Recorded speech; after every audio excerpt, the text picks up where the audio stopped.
Hi friends, బాగున్నారా? నేనండి శ్రీలక్ష్మి. ఎలా ఉన్నారు అందరూ? నేనైతే చాలా బాగున్నాను. ఎందుకో తెలుసా, నిన్నటి వరకు మా ఊర్లో శ్రీ వెంకటేశ్వర స్వామి వారి బ్రహ్మోత్సవాలు జరిగాయండి. మేమంతా చాలా ఎంజాయ్ చేసాం. చూస్తున్నారు కదండి, ఇదే మా కృష్ణమయూరి కోలాట బృందం. మేమంతా కలిసి బ్రహ్మోత్సవాల్లో ఏం చేసాము, ఎలా ఎంజాయ్ చేసాము అనేది ఈ వీడియోలో మీతో షేర్ చేసుకుంటాను. తూర్పుగోదావరి జిల్లా మండపేట మండలంలో ఉన్న అర్ధమూరు గ్రామమే మా ఊరు. అర్ధము అంటే ధనం, ధనానికి లోటు లేని ప్రదేశము అని మా ఊరికి మీనింగ్ అన్నమాట.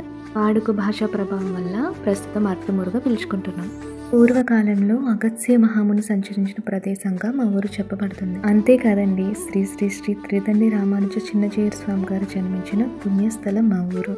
ఇంతటి పురాతన చరిత్ర ఉన్న మా ఊరికి సరికొత్త అందాన్ని తెచ్చింది మాత్రం నూతనంగా వెలిసిన శ్రీదేవి భూదేవి సమేత శ్రీ వెంకటేశ్వర స్వామి. ఈయన రాక మా ఊరికి వెలుగు మాత్రమే కాదండి, మా అందరి హృదయాల్లో దాగి ఉన్న భక్తి భావనను, ఆధ్యాత్మికతను వెలుగు తీసిందని చెప్పొచ్చు. ప్రతి సంవత్సరం అంగరంగ వైభవంగా జరిగి మా శ్రీవారి బ్రహ్మోత్సవాలే దీనికి నిదర్శనం. ఈ సమయంలో పసుపు రంగు వస్త్రాలు ధరించి గ్రామంలో అడుగడుగునా కనిపించే దీక్షాధారను చూసినప్పుడు మనకు అనిపిస్తుందన్నమాట, స్వామి ఈ సేవకు మేము సిద్ధంగా ఉన్నాము అని వారి స్వామి వారికి తెలియజేస్తున్నట్టు.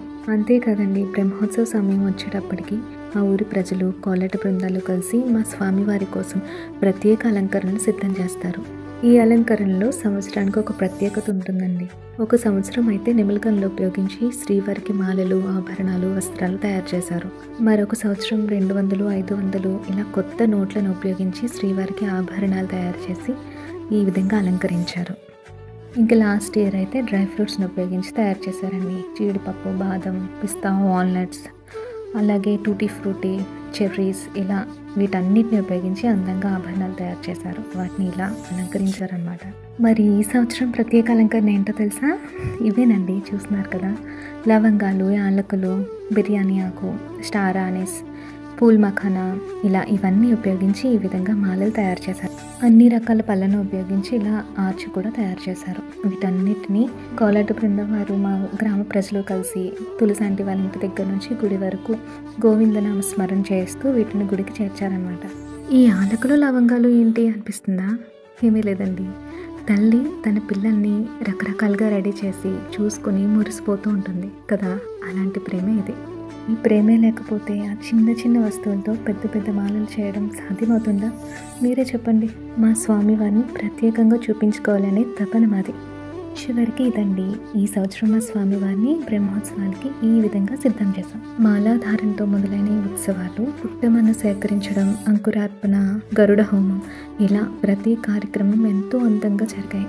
మరొక అందమైన కార్యక్రమం ఏంటి అంటే మా స్వామివారికి జరిగే పంచనదీ జలాల అభిషేకం కోసం ప్రతి ఒక్కరూ తమ ఇంటి నుంచి పంచామృతాలతో నింపిన కలశాలు తీసుకొచ్చి ఊరంతా శోభాయాత్ర చేసి తర్వాతే స్వామివారికి అభిషేకం చేస్తారు. ఒక్కొక్కరి చేతిలో కనిపించే ప్రతి కలశం వారికి స్వామివారిపై ఉండే నమ్మకం, భక్తి, శ్రద్ధ, ప్రేమ, వాత్సల్యం వంటి వాటికి ప్రతీకగా కనిపిస్తాయి.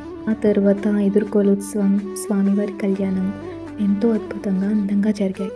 తరువాత జరిగిన ముఖ్యమైన కార్యక్రమం మా స్వామివారి రథోత్సవం. ఈ ప్రత్యేక కార్యక్రమానికి చిన్న పిల్లల నుంచి పెద్దవాళ్ళ వరకు అందరూ అందంగా కోలాటం చేస్తూ మా స్వామిని ఊరంతా ఊరేగిస్తారు. ఇది చూడండి, మా కృష్ణమయూరి కోలాట బృందం. మేము మాత్రం భక్తి గీతాల ఆలాపనతో ఈ రథయాత్రలో పాల్గొంటాము.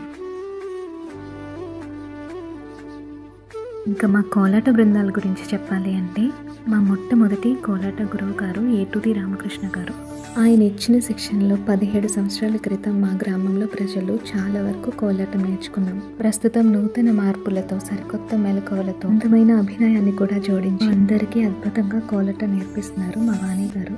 నెమలి నాట్యం చేస్తున్నంత అందంగా కోలాటం చేయాలని ఎవరికైనా అనిపిస్తుందా?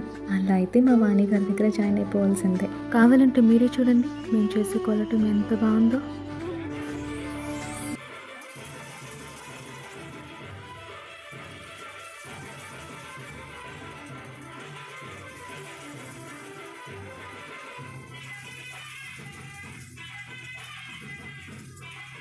చూసే వాళ్ళకి, చేసే వాళ్ళకి కూడా కనుల పండుగగా ఉంది కదా. స్వామివారి బ్రహ్మోత్సవాలలో మరొక కార్యక్రమం సహస్ర దీపాలంకరణ. తర్వాత మా కోలాట బృందం వారిచే స్వరార్చన, తర్వాత అద్భుతమైన కోలాట ప్రదర్శన జరిగాయి.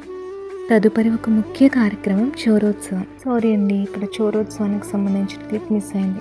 పర్లేదులే, అది ఎలా ఉంటుందో నేనే చెప్పేస్తాను, వినండి.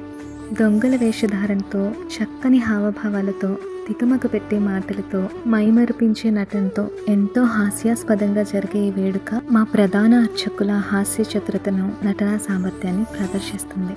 ఎవరికైనా సరే, నేనైతే మాత్రం ఈ చోరోత్సవ వేడుకని అస్సలు మిస్ అవుద్దని చెప్తాను. అంత బాగుంటుంది ఈ వేడుక. ఇంకా తులాభారం, సుదర్శన హోమం, లక్ష తులసి పూజ, కుంకుమ అర్చన వంటి మరెన్నో కార్యక్రమాలు ఎంతో అద్భుతంగా జరిగాయి. ఇక ఆఖరి రోజున ముఖ్య కార్యక్రమాలుగా శాంతి హోమం, పూర్ణాహుతి, శ్రీచక్ర స్నానం జరిగాయి.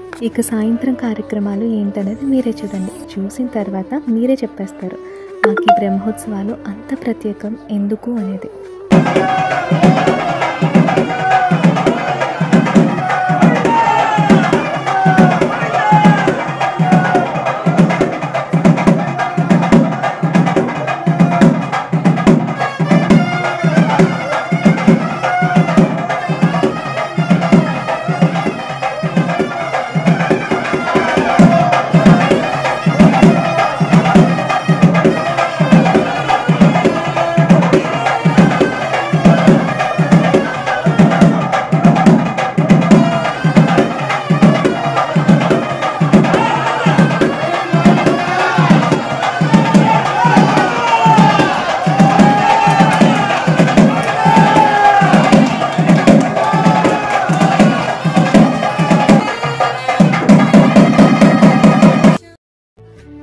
ఇవేనండి మా ఊర్లో జరిగిన బ్రహ్మోత్సవ వేడుకలు. ఈ చిన్న వీడియోలో నాకు తెలిసిన చాలా వరకు సమాచారం చెప్పాను అనుకుంటున్నాను. ఏదైనా మర్చిపోయి ఉంటే మాత్రం క్షమించేయండి. వీడియో ద్వారా నేను చెప్పాలి అనుకున్నది ఏంటంటే, ఇలాంటి ఆధ్యాత్మిక కార్యక్రమాలే మన మనసులో ఉండే ఆలోచనలు, ఆందోళనలు ఇవన్నీ పక్కకు నెట్టేసి ఆ ప్లేస్లో ఆనందాన్ని, ప్రశాంతతను తీసుకొస్తాయి. ఈ బిజీ లైఫ్లో కొంచెమైనా ప్రశాంతత కావాలి కదండి. అందుకే మన పిల్లలతో సహా ఇలాంటి కార్యక్రమాలకి అటెండ్ అవుదాం. ఈ వీడియో మీకు నచ్చిందని అనుకుంటున్నాను. నచ్చితే మాత్రం తప్పకుండా లైక్ చేయండి. మీకు మా బ్రహ్మోత్సవాలు ఏ అంశాలు నచ్చాయో కామెంట్ చేయండి. నెక్స్ట్ ఇయర్ మాత్రం మా ఊరి బ్రహ్మోత్సవాలకు మీరంతా తప్పకుండా వచ్చేయండి, మర్చిపోవద్దు.